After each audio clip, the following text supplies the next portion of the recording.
Mateo capítulo 8, versículo 23.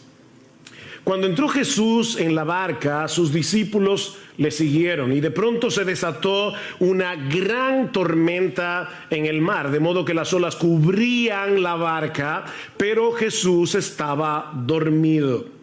Y llegándose a él, le despertaron diciendo: Señor, sálvanos, que perecemos. Y él les dijo: ¿por qué estáis amedrentados, hombres de poca fe? Entonces se levantó, reprendió a los vientos y al mar, y sobrevino una gran calma. Y los hombres se maravillaron diciendo: ¿quién es este que aún los vientos y el mar le obedecen? Bueno, como ya ustedes saben, este jueves en la tarde tuvimos un serio inconveniente en el techo de nuestra iglesia debido al error involuntario de uno de los obreros que estaba impermeabilizando el techo, y la fuerte lluvia que cayó esa noche y en la madrugada del viernes, el salón de cultos de nuestro edificio sufrió daños considerables, y es por esa razón que no podemos usar las facilidades en el día de hoy. Todavía necesitamos hacer una evaluación más profunda de los daños, pero esperamos en el Señor que sea menor de lo que se ve y que pronto nosotros podamos regresar a la normalidad. Ahora, es por esa razón que los pastores decidimos detener momentáneamente la serie de Romanos que venimos exponiendo desde hace ya varios meses, los domingos en la mañana, para poner este evento en perspectiva que viene a sumarse a todas las complicaciones, a todas las dificultades que nosotros venimos experimentando por causa de la pandemia.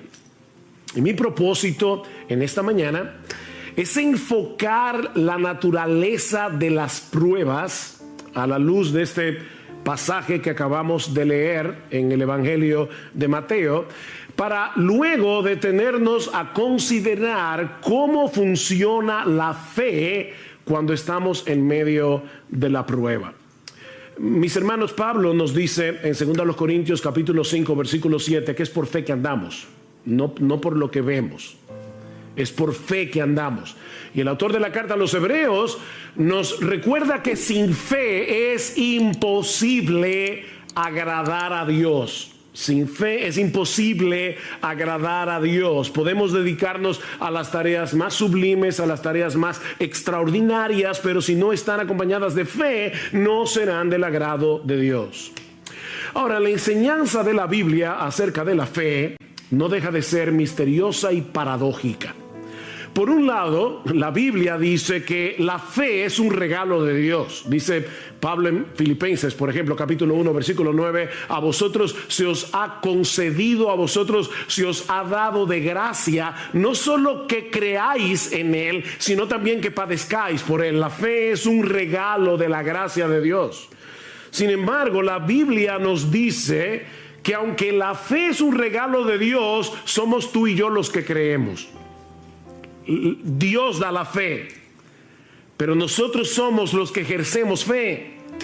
Es por eso que Pablo nos exhorta en Efesios capítulo 6 a tomar el escudo de la fe con el cual podamos apagar los dardos de fuego del maligno. Somos tú y yo que tomamos la armadura. La armadura es de Dios, pero somos tú y yo que usamos la armadura.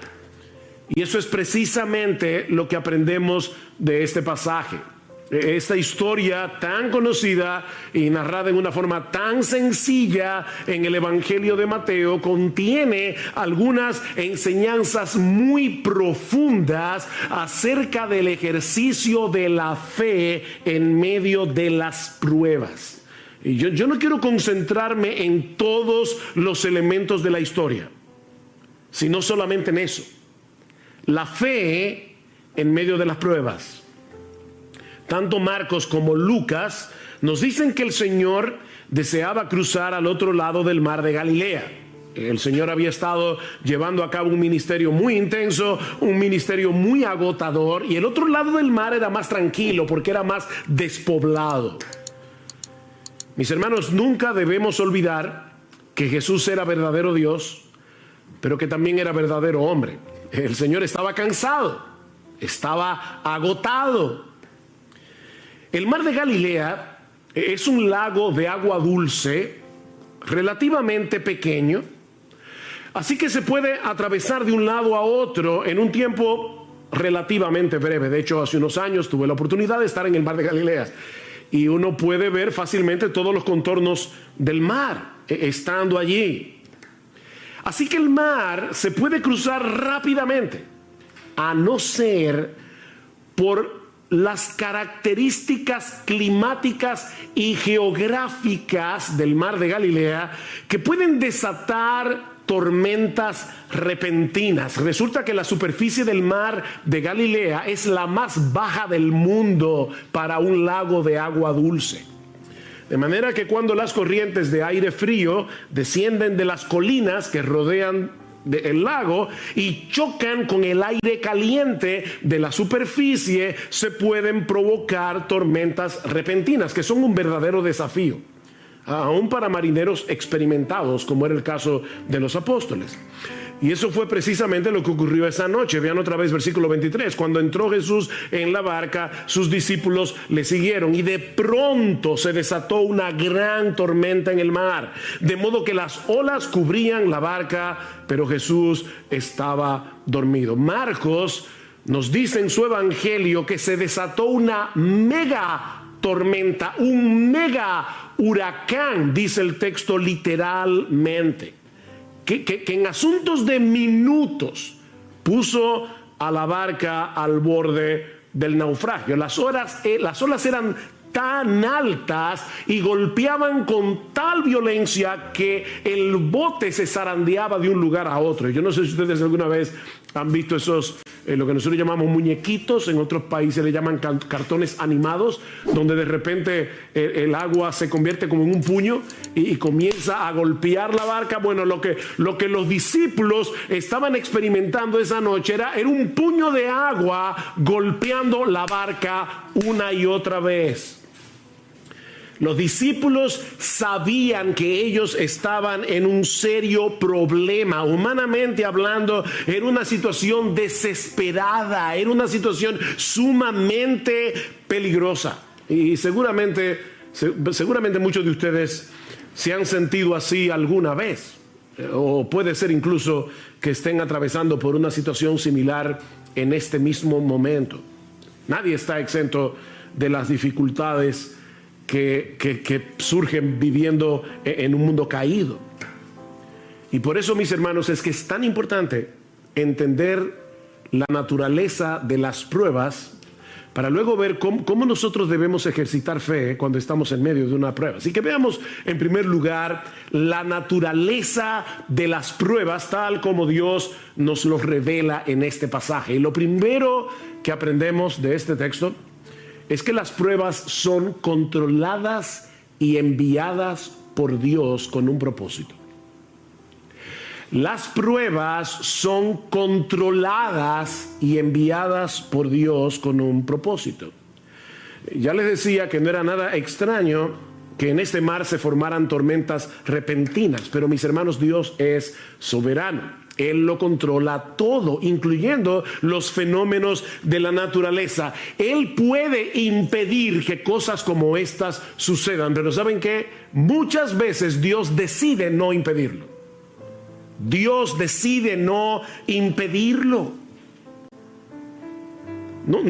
Yo sé que fue un error de un obrero que estaba impermeabilizando nuestro techo este jueves en la tarde. Pero mis hermanos, ese error de un obrero estaba en las manos del Señor.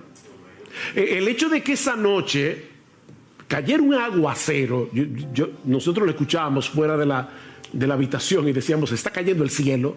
Hacía muchos días, meses, que nosotros no veíamos un aguacero así. Bueno, ¿pudo haber impedido Dios que lloviera de esa manera precisamente cuando el techo tenía un problema? Por supuesto que sí.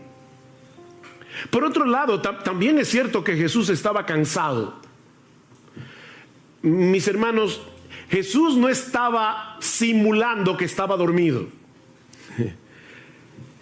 En su naturaleza humana, él no pudo resistir el cansancio tan grande que tenía. Para los discípulos era como de repente ver a Superman envuelto en kriptonita. O sea, el Señor está ahí completamente agotado. Era tal el agotamiento de Jesús que ni el ruido de las olas ni el movimiento de la barca pudieron despertarlo. Él estaba completamente exhausto. Así que los discípulos sabían que su experiencia como marinero no les serviría de nada para poder maniobrar en una tormenta como esa, y por lo visto tampoco contaban con Jesús. Era una situación realmente desesperada. Pero mis hermanos, la Biblia nos enseña una y otra vez que las pruebas nacen en el trono de Dios. Las pruebas nacen en el trono de Dios. Ustedes recuerdan cuando Noemí regresó a Belén desde los campos de Moab, sin marido, sin hijos. ¿Cuál fue su explicación teológica a sus vecinos en Belén? El Todopoderoso me afligió. El Todopoderoso me afligió. Mis hermanos, las pruebas nacen en el trono de Dios. Jehová dio, Jehová quitó. Sea el nombre de Jehová bendito. Job no dijo, el diablo me quitó lo que Dios me dio. No, fue Dios que me lo dio y fue Dios que me lo quitó. No somos víctimas de un destino ciego. Estamos en las manos de un Dios lleno de sabiduría, de un Dios lleno de poder, que controla todas las cosas para su gloria y para el bien de su pueblo. Mis hermanos, déjenme hacerles una pregunta. ¿Quién fue que tomó la decisión de embarcarse esa noche para cruzar el lago? Fue Jesús. Él era el único responsable de que ellos estuvieran en esa situación. Y la tormenta que se desató esa noche repentinamente no era otra cosa que la voz de Dios levantando el viento, levantando las olas. Dice en el Salmo 107, Él habló y levantó un viento tempestuoso que encrespó las olas del mar. No fue la madre naturaleza la que provocó esa tempestad, fue el decreto soberano de Dios. Él metió a los discípulos en medio de ese mega huracán porque quería enseñarles algo acerca del poder y la autoridad del Señor Jesucristo. Así que, mi hermano, si tú estás ahora en medio de una prueba, sea grande, sea pequeña, tal vez no es un mega huracán, pero sea grande o sea pequeña, tú tienes que entender que fue Dios el que te metió en esa prueba. No fue el destino. No fue un virus invisible. No fue la gente que te rodea, decía el filósofo francés Jean-Paul Sartre, el infierno son los demás. No fueron las personas que te rodean las que te metieron allí. Dios te puso allí en medio de ese huracán con un propósito bueno y sabio, aunque ahora no podamos entenderlo. Pero este pasaje también nos enseña que las pruebas llegan sin aviso. Las pruebas suelen llegar sin aviso. Cuando los discípulos entraron en la barca, no podían imaginar lo que estaba a punto de ocurrir. Mateo nos dice que la tormenta se desató de pronto. ¿Lo ven en el versículo 24? De pronto, repentinamente. Las pruebas se introducen en nuestras vidas sin pedir permiso. Por eso es que Santiago dice, amados míos, tened por sumo gozo cuando os halléis en diversas pruebas. Y la idea es, cuando ustedes se encuentren de repente en diversas pruebas, nosotros quisiéramos que las pruebas vinieran como espaciadas, ¿verdad? Que viniera una hoy, otra el año que viene. Pero dice Santiago, no, a veces tú tienes una prueba y luego vienen 25 juntas. Cuando os halléis en diversas pruebas, o como dice el texto literalmente, pruebas de diversos colores. Y desde nuestro punto de vista, las pruebas siempre llegan en el momento más inoportuno. Yo siempre me pregunto cuando escucho a la gente decir, wow, este era el peor momento para tener un problema económico, o este era el peor momento para yo enfermarme, este era el peor momento para tener una cirugía no planificada. ¿Cuándo es el mejor momento para tener un problema económico? ¿Cuándo es el mejor momento para tener una enfermedad incurable? Las pruebas llegan desde nuestro punto de vista en el momento más inoportuno. Pero mis hermanos, lo que a nosotros nos toma por sorpresa nunca sorprende a nuestro Dios. Porque Él es el que decreta las pruebas, como vimos ya. Y Él las supervisa para que no lleguen más allá de lo que nosotros podemos soportar. Él es que la supervisa para nuestro bien, como los montes rodean a Jerusalén. Salmo 125, así el Señor rodea a su pueblo desde ahora y para siempre. Nada me puede tocar sin pasar por la supervisión de Dios. Amén. Wow, qué glorioso eso. Amén. Pero aprendimos también de este pasaje que las pruebas sacan a flote las corrupciones de nuestro corazón. Las pruebas sacan a flote lo peor de nosotros. Los días previos a ese incidente, si ustedes pueden leer luego en sus casas Mateo capítulo 8 completo, se van a dar cuenta que Jesús había estado haciendo milagros sorprendentes. Por ejemplo, Mateo 8, 1 al 4, la curación de un leproso. Versículo 5 al 13, la curación a distancia del criado del centurión. Ni siquiera Jesús tuvo que ir a tocarlo. No, fue a distancia. La curación de la suegra de Pedro en el versículo 14. Y yo me imagino que en ese momento los discípulos se sentían campeones de la fe. Cuando uno ve a Jesús haciendo todo eso, tal vez ellos pensaban, mira, ahora mismo no importa lo que pase, yo confío en ese hombre. De hecho, es interesante ver en el texto que cuando otros veían las demandas del Señor como muy altas, recuerdan cuando les decía, síganme, y uno decía, espérate, deja que vaya en tierra a mi padre, o espérate que yo tengo una cosa que hacer, o no sé qué. Cuando otros estaban poniendo excusas para seguir a Jesús, vean lo que dice el versículo 23, cuando entró Jesús en la barca, sus discípulos le siguieron. Mientras otros veían difícil seguir a Jesús y ponían excusas para seguir a Jesús, los discípulos no. Así que probablemente en ese momento ellos se sentían campeones de la fe. Pero ¿qué tan fuerte era esa fe? No había manera de saberlo si no era en medio de la prueba. Abraham no sabía qué tan fuerte y sólida y vigorosa era su fe hasta que Dios le pidió que sacrificara a Isaac. Ezequías fue un buen rey de Israel. Enfermó, le oró a Dios que lo sanara, Dios lo sanó. Y probablemente en ese momento se sentía fuerte en su fe. Llegaron unos embajadores de Babilonia y el orgullo de Ezequías salió a flote inmediatamente. Mis hermanos, es en medio de las pruebas que conocemos el estado real de nuestro corazón.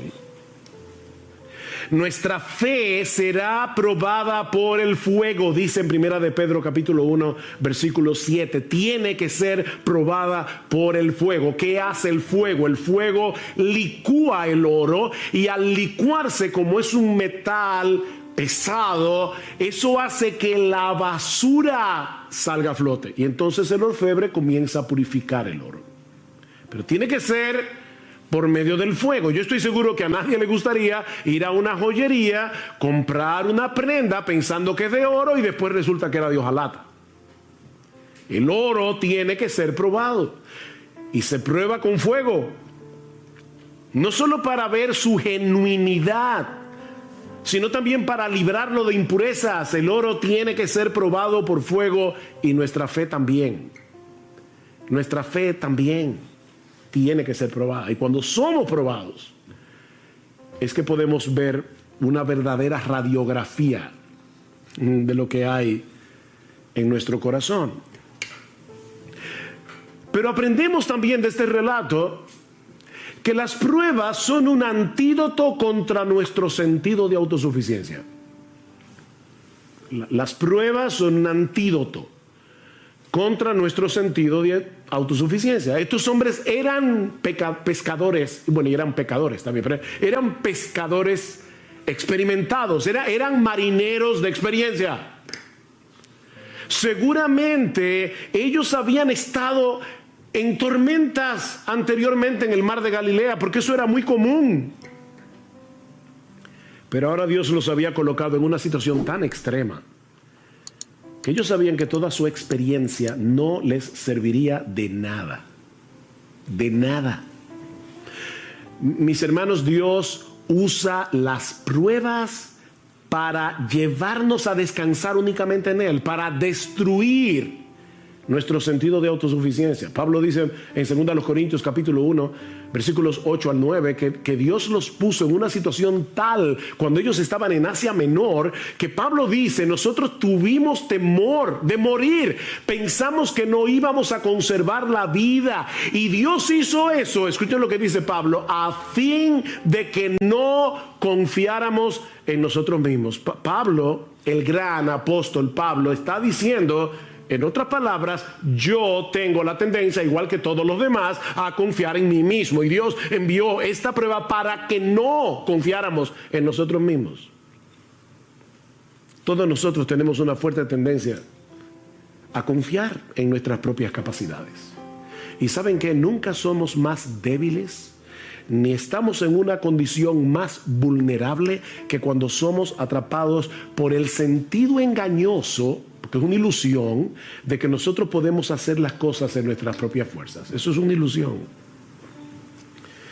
Pero cuando estamos en medio de las pruebas, percibimos más claramente lo frágiles que somos, y eso nos mueve a buscar nuestro refugio únicamente en Dios. Por eso es que Pablo dice en esa misma carta al final, 2 Corintios 12, por tanto, de buena gana me gloriaré en mis debilidades, para que repose sobre mí, para que tabernaculice sobre mí, para que el poder de Cristo haga una tienda de campaña sobre mí, es lo que está diciendo Pablo, por lo cual, por amor a Cristo, me gozo en la debilidades, en afrentas, en necesidades, en persecuciones, en angustia, porque cuando soy débil, entonces soy fuerte. Cuando soy débil. Nunca estamos en una mejor condición espiritual que cuando percibimos que se acaban nuestras fuerzas, que ya no tenemos otra opción que ampararnos en el poder de la gracia de Dios. Pero lo más importante que nosotros aprendemos de este pasaje acerca de la naturaleza de las pruebas es que las pruebas nos brindan una excelente oportunidad para crecer en nuestro conocimiento de Dios y de sus caminos. Las pruebas son una escuela. Una escuela. Versículo 27. Y los hombres se maravillaron diciendo, ¿quién es este? Fíjense, ellos habían visto a Jesús hacer milagros. Pero ahora se están preguntando, ¿quién es este? Este hombre no encaja dentro de nuestras categorías humanamente hechas. Cristo no encaja. ¿Quién es este? Que aún los vientos y el mar le obedecen.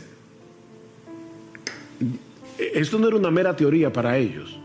O sea, no fue que ellos vieron cómo Jesús se levantó de la barca. Yo les decía al principio, yo no voy a estudiar y considerar cada uno de los detalles de la historia, pero ustedes recuerdan, ¿verdad? Jesús está dormido, los discípulos lo despiertan, Cristo mira el mar, mira el viento y le dice, cállate. Y la reacción de los discípulos no fue, wow, qué interesante. O sea, fíjate, wow, él solamente, mira, dijo la palabra y el mar se calmó. No porque ellos ya conocían eso en teoría. Ellos sabían que Jesús era poderoso, porque lo habían visto sanar. Recuerden, milagrosamente a leprosos, al criado del centurión. Ellos sabían que Jesús tenía poder. Pero ahora estaban tomando un examen práctico. Mis hermanos, las pruebas convierten el conocimiento teórico que nosotros tenemos de Dios en verdadero conocimiento. Job tuvo que pasar por todo lo que pasó para poder decir al final de su libro, de oídas te había oído. Un hombre que conocía al Señor que adoraba a Dios día tras día, que oraba por sus hijos, un hombre piadoso. Y sin embargo está diciendo, Señor, yo no hubiera podido conocerte de no haber pasado por esta experiencia. De oídas te había oído, pero ahora mis ojos te ven. Déjame hacerte una pregunta. ¿Cuál es la mejor manera de aprender a jugar un deporte? ¿Leyendo un manual sobre las reglas de juego, los movimientos? Mira, nosotros podemos tener un manual escrito por Leo Messi acerca de cómo jugar el fútbol y aprender el manual de memoria, pero la única forma de aprender a jugar fútbol es jugando fútbol. Esto no es teórico, hermanos. Esto no es teórico. Y lo mismo ocurre con la teología. Dios quiere que nosotros le conozcamos íntima y personalmente. Dios quiere que nosotros confiemos en Él, no teóricamente, sino en la práctica. Sí debemos estudiar la Biblia, obviamente. Sí debemos leer buenos libros de los atributos de Dios, de la teología. Eso es extremadamente importante. Pero ese conocimiento vendrá a ser verdadero conocimiento cuando nosotros podamos aplicarlo en medio de la tormenta. Así que son muchas las cosas que Dios nos enseña en medio de las pruebas. ¿Ven? Jamás podremos conocerlo mejor a Él y conocernos mejor a nosotros mismos a menos que atravescamos por diferentes pruebas. Alguien decía muy sabiamente, contemplo el mundo a través de mis lágrimas, porque quizás así vea cosas que no vería con los ojos secos. Contemplo el mundo a través de mis lágrimas, porque quizás así voy a ver cosas que yo no vería con los ojos secos. Hay cosas que no se ven con los ojos secos, se ven llorando. Pero este pasaje, tan sencillo, ¿verdad? Son solo como 4 versículos. También nos enseña algunas cosas acerca del ejercicio de la fe en medio de las pruebas. Sí, ya vimos lo que el pasaje nos enseña acerca de la naturaleza de las pruebas. Pero veamos ahora lo que nos enseña este pasaje acerca del ejercicio de la fe en medio de las pruebas. Esa noche, los discípulos se dejaron controlar por el miedo, se dejaron controlar por la angustia, a tal punto que no solo pusieron en dudas el poder de Jesús, sino también su amor y su cuidado. Vean otra vez el versículo 25, y llevándose a él le despertaron diciendo, Señor, sálvanos, que perecemos. El Evangelio de Marcos dice, Maestro, ¿no tienes cuidado que perecemos? Y no es que hay un error entre Marcos y Mateo, es que los discípulos comenzaron todos a hablar a la vez, y unos dijeron una cosa, otros dijeron otra. Pero el punto es que ellos estaban tan llenos de miedo que perdieron de vista lo que implica tener a Jesús en la barca. Ellos perdieron eso de vista. Y algunos pudieran pensar, bueno, pastor, pero óyame, no era para menos. No, Cristo tenía una evaluación muy diferente. ¿Por qué estáis amedrentados, hombres de poca fe? Hay al menos 2 cosas que nosotros aprendemos de esa respuesta de Jesús a los discípulos. La primera es que la fe rehúsa dejarse dominar por el miedo. La fe rehúsa dejarse dominar por el miedo. La pregunta del Señor puede parecer un tanto extraña en medio de una situación tan extrema, ¿verdad? ¿Por qué tenéis miedo? ¿Cómo que por qué? Pero es que tú no estás viendo el espectáculo. ¿Cómo que por qué tenemos miedo? Nosotros, ¿verdad?, nos identificamos con los discípulos porque de haber estado allí probablemente habríamos experimentado lo mismo. Sin embargo, la pregunta de Jesús implica una reprensión. ¿Por qué reaccionan con miedo? Ahora, déjenme aclarar algo para no crearles un problema de conciencia innecesario. Eso no quiere decir que los cristianos no tenemos derecho a luchar con el miedo. Sobre todo cuando estamos en una situación de peligro potencial. No. El miedo, el temor es algo que Dios ha puesto en nosotros para llevarnos a la protección, a protegernos, a no ser locos y arrojarnos a una situación que puede hacernos daño. Lo que no tenemos derecho, los cristianos, es a dejarnos controlar por el miedo. Fíjense, nosotros tenemos derecho a tener una lucha inicial con el miedo.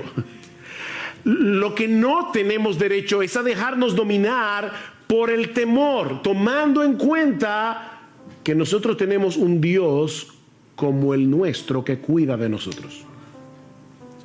Los discípulos perdieron el control de sí mismo al punto de hablarle a Jesús con insolencia. Maestro, ¿no te importa? Oigan la expresión. ¿No te importa que perezcamos? En vez de mostrar una fe sumisa y esperar confiados en que Jesús iba a hacer lo que él tenía que hacer, la frustración, el miedo, los llevaron a reprocharlo por su falta de cuidado y de amor. Ahora, no olviden, mis hermanos, que ellos acaban de ver a Jesús sanar todo tipo de enfermedad. Ellos acaban de ver a Jesús echar fuera demonios. Ellos estaban conscientes de su poder. Ellos estaban conscientes de la compasión de Jesús, pero dejaron que el miedo los controlara. En otras palabras, en ese momento ellos perdieron su teología. Ellos perdieron su teología. ¿Alguna vez te has visto a ti mismo reaccionando de ese modo? Porque ay, mis hermanos, a mí me ha pasado más veces de lo que yo quisiera recordar. Me ha pasado más veces de lo que yo quisiera recordar. Sabemos que el Señor es bueno, sabemos que Él es todopoderoso, sabemos que Él está lleno de compasión y de sabiduría. De hecho, tú y yo tenemos un conocimiento mayor que el que tenían los discípulos esa noche, porque nosotros vivimos del otro lado de la cruz. Ellos todavía en ese momento no habían visto a Cristo muriendo por nuestros pecados y recibiendo en su cuerpo la ira de Dios por nuestro pecado, para que nosotros pudiésemos ser absueltos en el tribunal de Dios. Ellos vivieron del otro lado de la cruz. Pero ¿cuántas veces reaccionamos con esa misma clase de insolencia? Con esa misma clase de incredulidad en medio de la prueba. No lo decimos con palabras. Pero esa es la queja sutil y silente que está detrás de nuestra amargura y de nuestro descontento. Señor, una cosa es lo que la Biblia dice acerca de tu cuidado, acerca de tu protección hacia los tuyos, pero otra cosa muy diferente es lo que yo estoy viviendo en este momento. Puede que esto se aplique a algunos de tus hijos favoritos en la iglesia, pero honestamente yo no me siento cuidado por ti. De hecho, Señor, si yo puedo serte todavía más honesto, yo siento en este momento que a ti no te importa. Suena duro, ¿verdad? Eso fue lo que los discípulos dijeron a Jesús. A ti no te importa. Por eso se llenaron de miedo. Imagínense lo terrible que es estar en un universo como el nuestro, en un mundo caído, lleno de problemas, y encima de eso saber que en los cielos hay un Dios a quien tú no le importas. Que a Dios no le importa. A ti no te importa, Jesús. Eso fue lo que los discípulos le dijeron. Por eso alguien decía que esta es la historia de dos tormentas, una en el mar y otra en el corazón. Esta es la historia de dos tormentas. Mis hermanos, ¿qué debemos hacer cuando percibimos esa agitación inicial de nuestras almas? Cuando percibimos que hay un peligro o una aflicción, porque decimos la fe rehúsa dejarse dominar por el miedo. Sí, pastor, eso suena muy bonito, pero ¿cómo yo hago eso? Pero eso me lleva a la segunda enseñanza, a la segunda lección que nosotros podemos aprender de este relato sobre el ejercicio de la fe en medio de las pruebas, y es el hecho de que hay algo que nosotros tenemos que hacer con la fe. O si quieren ponerlo de otro modo, nosotros aprendemos de este relato no solo que la fe rehúsa dejarse dominar por el miedo, sino que la fe es una actividad. La fe es una actividad. Lo que yo quiero decir con esto es que la fe no se dispara automáticamente en medio de las pruebas. Se trata de algo que nosotros tenemos que poner en acción. Tú y yo somos responsables de tomar el escudo de la fe. Lucas, en el relato paralelo, nos dice que luego que el Señor calma el mar en tempestad, Él le pregunta a los discípulos: ¿dónde está vuestra fe? ¿Ven la pregunta? Eso es como como el individuo que se compra un revólver para defenderse de los ladrones, lo esconde muy bien, y entonces cuando de repente lo asaltan y él le cuenta el relato a un amigo y le dice, wow, me asaltaron, y el revólver dice, no, los ladrones no lo encontraron, pero no hizo nada. O sea, él tenía el revólver ahí, pero no hizo absolutamente nada. Lo que Jesús le está diciendo es, ¿dónde está ¿qué hicieron ustedes con la fe? ¿Dónde está vuestra fe? ¿Qué hicieron ustedes en ese momento con la fe que tienen en mí? Porque mis hermanos, ellos tenían fe en Jesús, por eso lo despertaron.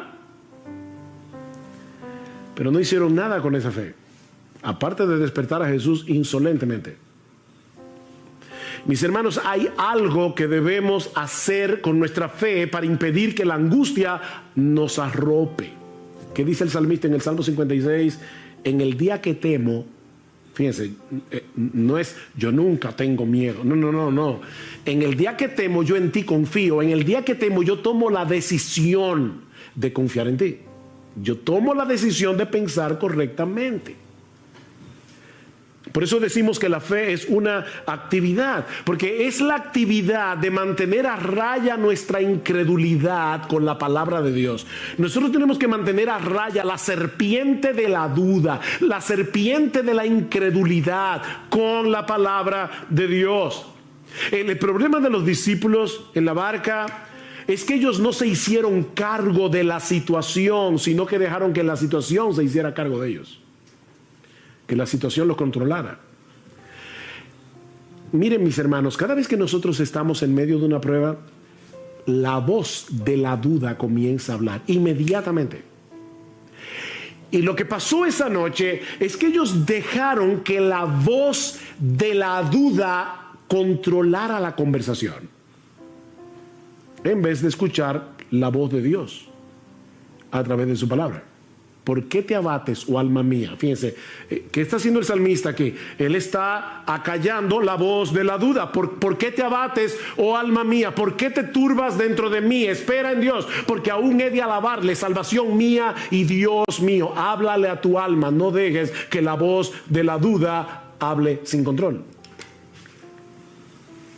A final de cuentas, sí, el pánico de los discípulos no era justificado. No era justificado a pesar de la tormenta, porque el Rey de Gloria, el Creador de los cielos y de la tierra, estaba con ellos en la barca. Y en ningún momento dejó de estar en control en su naturaleza divina, ni siquiera cuando su naturaleza humana estaba dormida. ¿Ven? Verdadero Dios, verdadero hombre. Él estaba dormido, eso era verdad, pero su divinidad seguía despierta. El gran problema de los discípulos no era la tormenta, era la falta de fe. ¿Por qué estáis amedrentados, hombres de poca fe? Hombres de poca fe. Ellos no habían conectado los puntos entre los milagros que habían visto hacer a Jesús y la situación por la que estaban pasando en ese mismo momento. Era unas horas después. No conectaron los puntos. Mis hermanos, no son las circunstancias de la vida que nos llenan de temor. Lo que nos llena de temor es la falta de fe.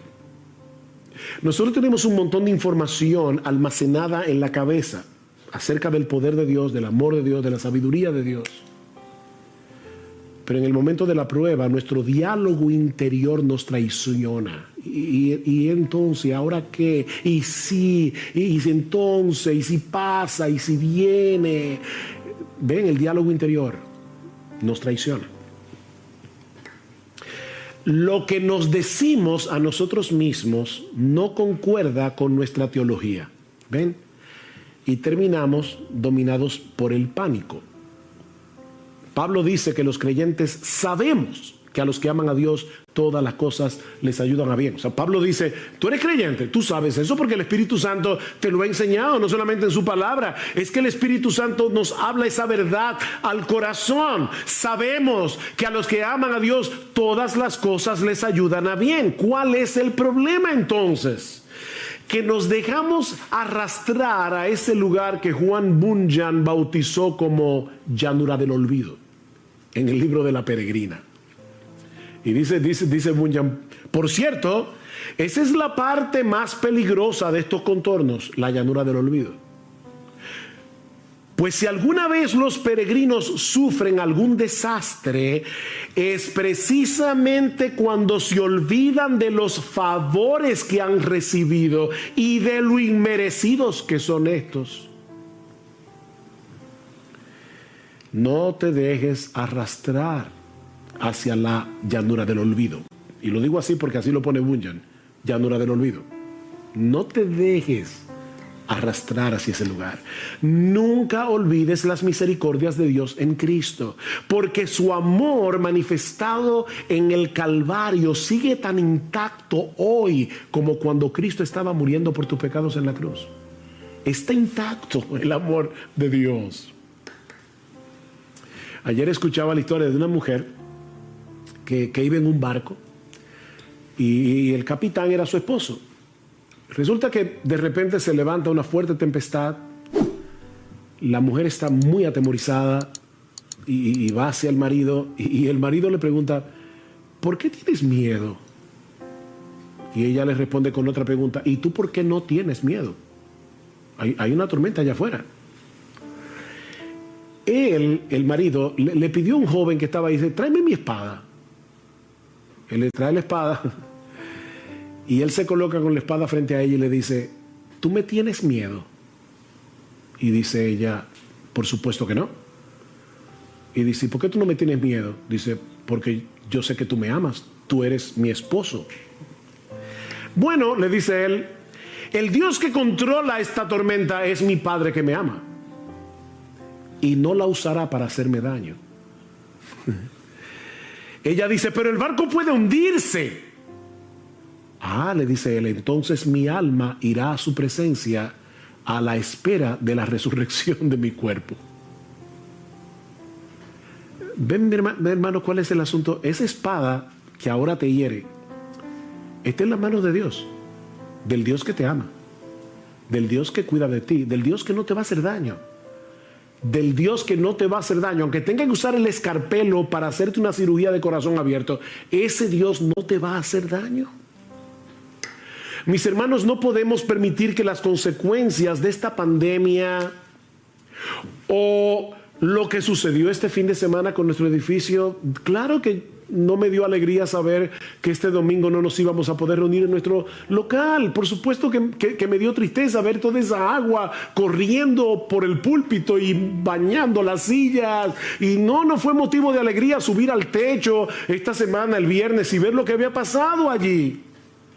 O cualquier otra cosa que pueda suceder mañana, no pueden llevarnos a perder de vista el poder y el amor de Dios. Y que Él hace todas las cosas con un propósito sabio y santo, aunque nosotros no lo entendamos. Yo le decía a mi esposa, yo no sé si, por supuesto, este no es la única razón por la que Dios permitió todo esto, pero quién sabe si Dios quería que nosotros cambiáramos el mensaje de Romanos y predicáramos este mensaje, una de las razones por las que Dios obró para que mucha gente fuera consolada a través del texto de Mateo 8. ¿Quién sabe? Dios tiene tantos propósitos que solo los descubriremos todos cuando lleguemos al cielo. ¿Y acaso?